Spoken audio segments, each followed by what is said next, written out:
આ તરફ અમદાવાદના કુખ્યાત મોહમ્મદ મુશીરની ગેરકાયદે મિલકતો ઉપર હથોડો પડ્યો। ગેરકાયદે રીતે બનાવેલા ઇસ્માઇલ પેલેસને જમીન દોસ્ત કરવામાં આવ્યા। મોહમ્મદ મુશીરના ગેરકાયદે ઇસ્માઇલ પેલેસને ધ્વસ્ત કરવામાં આવ્યો છે। કુખ્યાત મોહમ્મદ મુશીર પર જુગાર, આર્મ્સ એક્ટ સહિતના ડઝનેક ગુના નોંધાયેલા છે। વેજલપુરમાં ખંડણી જમીન મકાન પડાવવાની ગેરકાયદે પ્રવૃત્તિમાં પણ તે સામેલ। મુશીર હવેલી તરીકે ઓળખાતી ગેરકાયદે મિલકત ઉપર બુલડોઝર ચાલ્યું। મોહમ્મદ મુશીરે અંદાજિત 4 વીઘામાં આ ગેરકાયદે બંગલો બનાવ્યો હતો।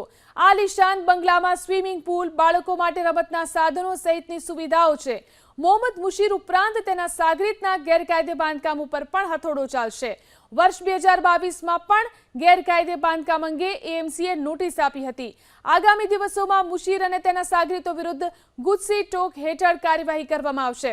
પતિવાડી વિસ્તારમાં અન્ય ગેરકાયદે મિલકતો પણ તોડી પાડવામાં આવશે। તો અમદાવાદમાં જે આ કાર્યવાહી કરવામાં આવી છે, મોહમ્મદ મુશીરના ગેરકાયદે બંગલા ઉપર બુલડોઝર ચલાવવામાં આવ્યું અને તેની આ ગેરકાયદે મિલકતને અહીંથી ધ્વસ્ત કરવામાં આવી રહી છે। ગેરકાયદે રીતે ઇસ્માઇલ પેલેસ બનાવવામાં આવ્યો હતો, જેને જમીન દોસ્ત કરવામાં આવી રહ્યો છે। અહીં ઇસ્માઇલ પેલેસની અંદર તમામ સુવિધાઓ હતી, પરંતુ આ બંગલો ગેરકાયદે બનાવવામાં આવ્યો હતો। કુખ્યાત મોહમ્મદ મુશીર ઉપર જુગાર, આર્મ્સ એક્ટ સહિતના અનેક ગુના નોંધાયેલા છે। એમાંથી એક મોટો ગુનેગાર મુશીર ડોન કરીને છે જુવાપુરા વેજલપુર એરિયામાં। એમની એક મોટી પ્રોપર્ટી अपने તંત્ર દ્વારા આઈડેન્ટિફાઈ કરવામાં આવી હતી, ઇસ્માઇલ પેલેસ નામની।